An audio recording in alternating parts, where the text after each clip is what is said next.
Hello friends, आज हम करेंगे सीडीपी में socio culture theory. Theories of development के कोग्निटिव डेवलपमेंट थ्योरी हम डिस्कस कर चुके हैं, उसकी प्रोसेस, थ्योरी की स्टेजेस सब डिस्कस कर चुके हैं। आज हम दूसरी थ्योरी डिस्कस करेंगे थ्योरीज ऑफ डेवलपमेंट की, वो है सोशियो कल्चर थ्योरी।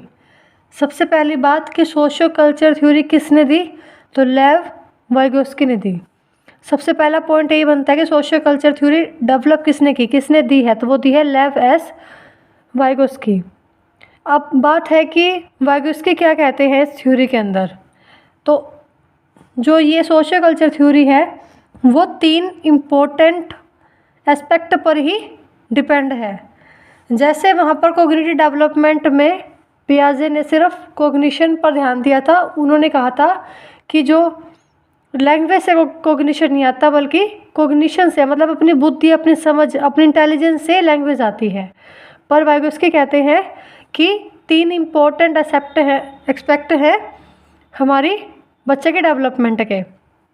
फर्स्ट है सोशल इंटरेक्शन, कि जो बच्चा है वो सोसाइटी में जाके सीखता है। सोशल इंटरेक्शन मीन्स जब बच्चा 2 से ज़्यादा व्यक्तियों से मिलता है, सोसाइटी में जाता है, तो वहाँ से सीखता है।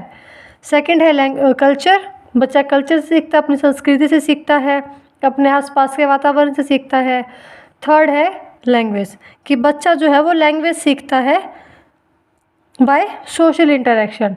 अब किसी बच्चे को अगर हम बंद कमरे में रखेंगे तो वहाँ उसकी कोई लैंग्वेज डेवलप नहीं होगी, उसको बोलना नहीं आएगा, कैसे कहाँ बोलना है, क्या बोलना है, उसको अक्षरों का ज्ञान नहीं होगा, उसको बोलना नहीं आएगा।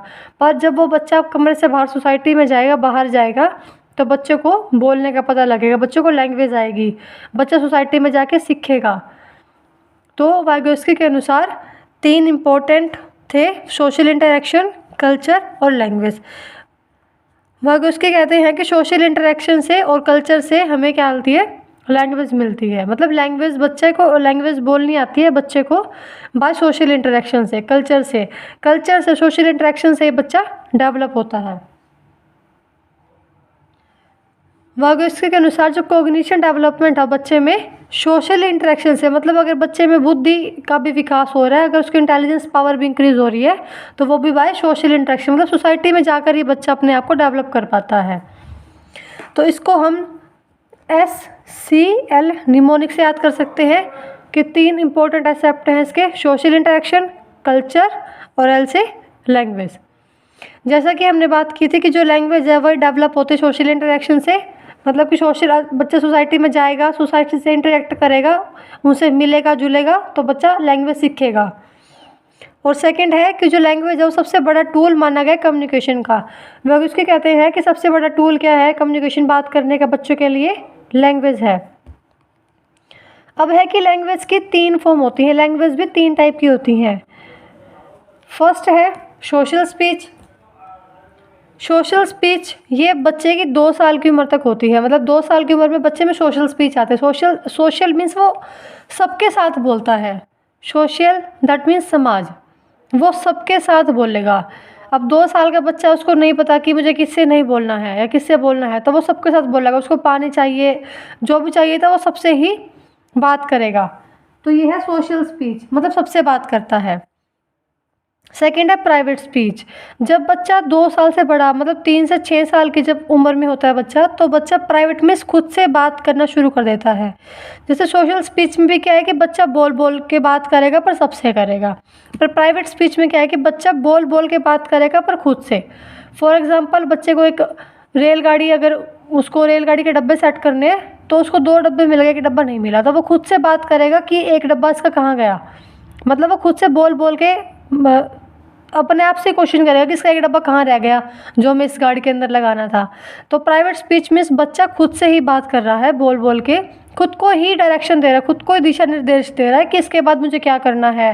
जैसे छोटे बच्चे क्या होते हैं, खुद से बात करते हैं, अरे ये वाला तो मुझे मिल ही नहीं रहा, मतलब अपने आप से ही बात करेंगे वो, ये वाला कहाँ गया।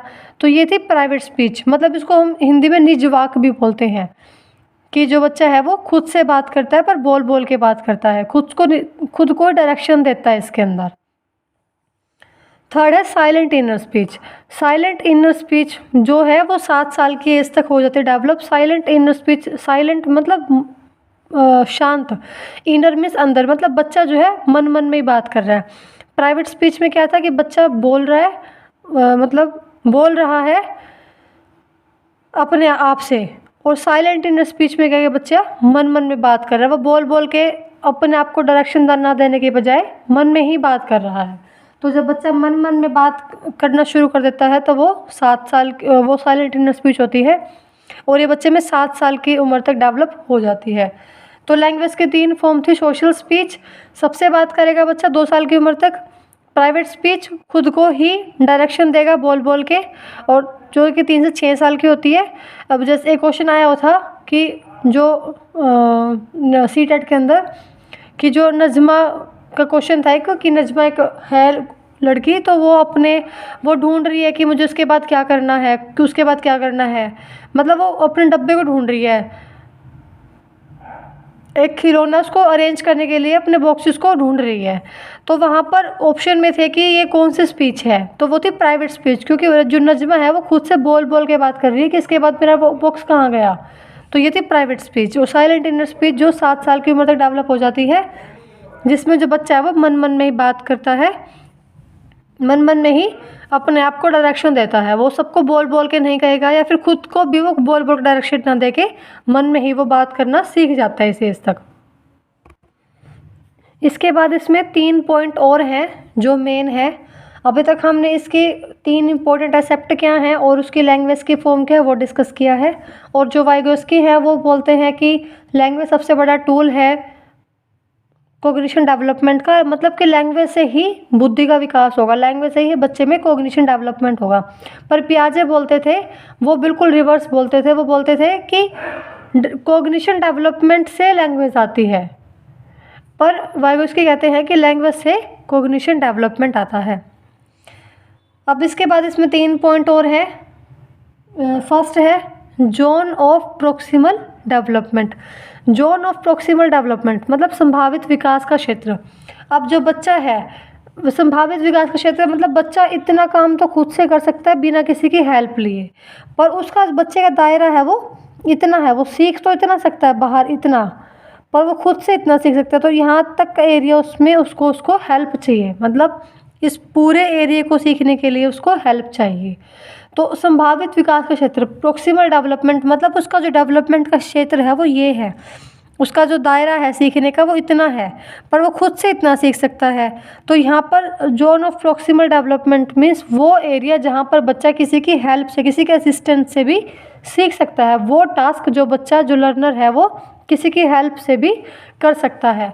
तो ये जैसे फॉर एग्जांपल अगर हमें पता है कि हमें इतना आता है, मतलब हमारी रीजनिंग अच्छी है तो हम यहाँ तक कर लेंगे, उसके बाद हमारी अगर CDP हमें कुछ और EVS हमें वो मजबूत करनी है, अगर हमें प्रिपेयर करनी है, पर हमारा जो दायरा है कि वो CTET हम क्लियर कर सकते हैं, हमारा दायरा है कि हम CTET क्लियर कर सकते हैं, पर किसी की हेल्प से कर सकते हैं।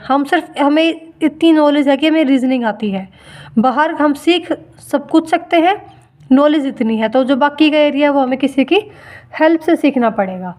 तो जो दायरा है हमारा CTET क्लियर करने तक का है, पर हमें आता सिर्फ रीजनिंग में है, तो बाकी जो हम किसी की हेल्प से सीखेंगे। जोन ऑफ प्रोक्सिमल डेवलपमेंट मैं वापस रिपीट कर रही हूँ कि ये वो दायरा होता है जहाँ तक जो लर्नर है, वो जो बच्चा है किसी की मदद से सीख सकता है, किसी की हेल्प से वो सीख सकता है।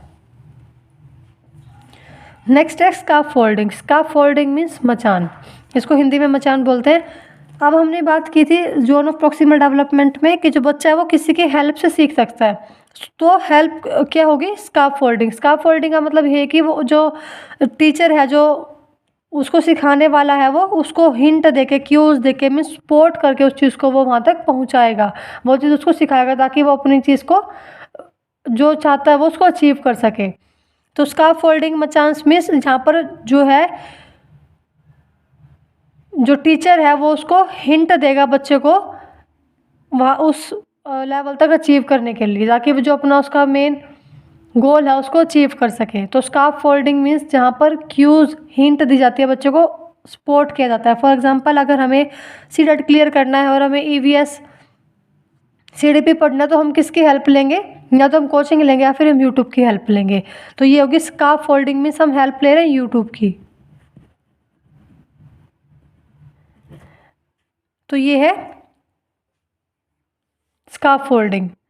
जोन ऑफ प्रॉक्सिमल डेवलपमेंट, वो जहाँ तक बच्चा सीख सकता है, जहाँ तक उसके दिमाग का क्षेत्र है, जहाँ तक उसके विकास का क्षेत्र है, डेवलपमेंट का एरिया जहाँ तक बच्चा वो सीख सकता है। स्काफ फोल्डिंग मीन्स जहाँ पर अब उसको उस एरिया तक पहुँचने के लिए उसको हेल्प चाहिए। तो हेल्प में क्या है, स्काफ फोल्डिंग में बच्चे को क्यूज़ और हिंट दी जाएगी। स्काफ फोल्डिंग मीन्स बच्चों को क्यूज़, हिंट, बच्चों को ओवरऑल सपोर्ट प्रोवाइड करना ताकि वो अपने लेवल तक पहुँच सके। तो scarf folding means support provide करना, हेल्प प्रोवाइड करना। ये एक टेम्परेरी हेल्प होती है। यहाँ पर बच्चे को टेम्परेरी हेल्प प्रोवाइड की जाती है कि बच्चा वहाँ तक अचीव कर सके। अब तीसरी बात है कि अब सिखाने वाला कौन होगा, तो सीधी सी बात है जो सिखाने वाला होगा वो हमसे ज़्यादा नॉलेज रखता होगा। तो थर्ड पॉइंट क्या है, मोर नॉलेजेबल अदर, मतलब इसको हम शॉर्ट में MKO बोलते हैं।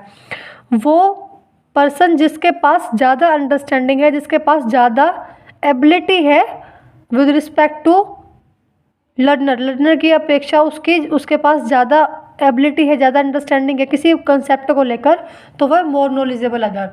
कोई भी वो पर्सन जो हमसे ज़्यादा जानता है वही हमें सिखाएगा। तो वो जो पर्सन हमसे ज़्यादा जानता है, जिसके पास ज़्यादा अंडरस्टैंडिंग है उस चीज़ को लेकर, ज़्यादा उसके पास एबिलिटी है, ज़्यादा उसकी नॉलेज है, तो वो क्या हो गया, मोर नॉलेजेबल, मतलब हमसे ज़्यादा नॉलेज रखने वाला। और वो क्या करेगा, हमें हेल्प प्रोवाइड करेगा, स्काफ फोल्डिंग प्रोवाइड करेगा, हमें क्यूज़ प्रोवाइड करेगा उस लेवल तक अचीव करने के लिए, उस चीज़ तक पहुंचने के लिए।